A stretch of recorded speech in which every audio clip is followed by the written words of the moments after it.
The fact of mortality. Considering him once more as merely a man, Yeshua ben Yosef is quoted in John saying, "I am the resurrection and the life. Those who believe in me, even though they die, will live, and everyone who lives and believes in me will never die." Quite a claim from the Palestinian blacksmith.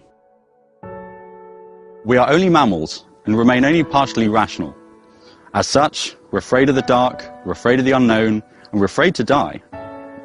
The thought of evading death and achieving immortality is a recurring theme throughout human history, but it is only fiction. However comforting it may be for the old or the infirm, it simply isn't true, and that is important. Imagine you are a doctor, and a close friend has just stepped into your office to hear the results of their cancer screening. You read through the results, and to your dismay, you discover that they have a very aggressive and advanced tumour that will be fatal within months. Imagine that your friend has a family, a job, retirement plans, a happy life. The news will be life-shattering. You now have two choices. The first choice. You tell them the truth. They are going to die soon. They weep and despair and go into the arms of their loved ones and live the rest of their brief existence on their own terms. They can do the things that they had always wanted to do, the things a life of commitments had never let them do. They might realize, for the first time, the value and brevity of this life, and the air never tastes better. Your news is not comforting. They do not want it, but it is true.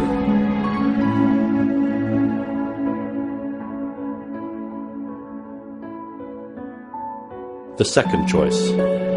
You don't tell them the truth. You tell them what is comforting, what they want to hear. You tell them that they don't have cancer, that they are free to live a happy and full life. They celebrate and go back to their life, but it isn't true. They return to the world of work, stress and living, but their condition deteriorates and they feel it, only too late.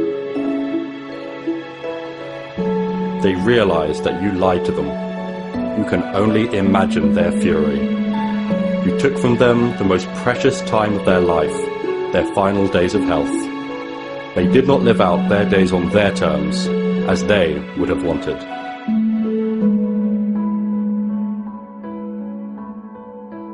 So then, comfort or truth?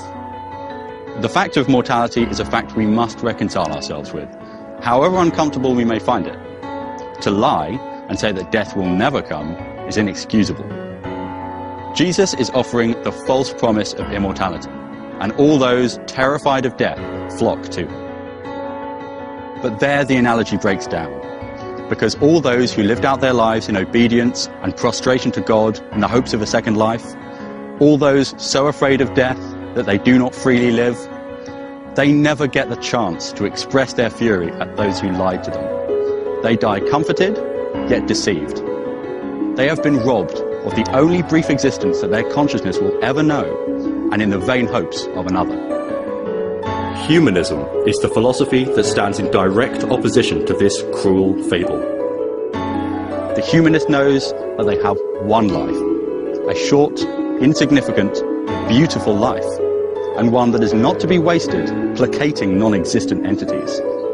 In this way, Jesus is the greatest enemy of humanism. Consider carefully then the line between what is comforting to believe and what is true. The legacy of Jesus. Finally, we come to the teaching of Yeshua ben Yosef that has impacted most on the imagination of humanity, the threat of eternal torture after death. Nowhere in the Old Testament is it said that the dead could be punished. The word hell, translated from the Hebrew Sheol, refers only to a realm of the dead, thought to be literally under the ground. Not until the great moral teacher, gentle Jesus, meek and mild, is it said that you will be eternally tortured if you do not live as he wishes you to live. In Matthew, Yeshua says that angels will, quote, gather out of his kingdom all things that offend, and them which do iniquity, and shall cast them into a furnace of fire. There shall be wailing and gnashing of teeth. And later, he is quoted as saying, "If thy hand or thy foot offend thee, cut them off and cast them from thee.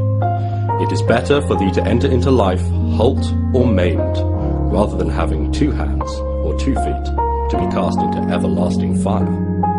This is the man that the good book is about. But we unbelievers may easily shrug off the threat of hell. For us, it is the equivalent of some New Age hippie threatening to punch us in the aura. We aren't afraid of it because we don't believe it exists. But for hundreds of years, hell was a very real place in the minds of believers, who thought that their eternal souls were at real risk of eternal torture unless they obediently adhered to the teachings of the Church. This fear is not extinct.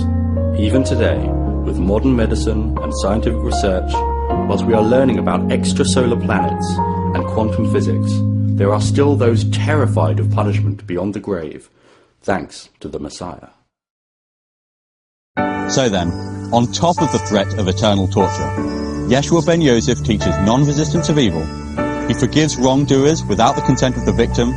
He lies to those most afraid of death, and he devalues love. And if he were truly God, he is guilty of the most shameful underachieving. He murdered himself to atone for his own idiocy.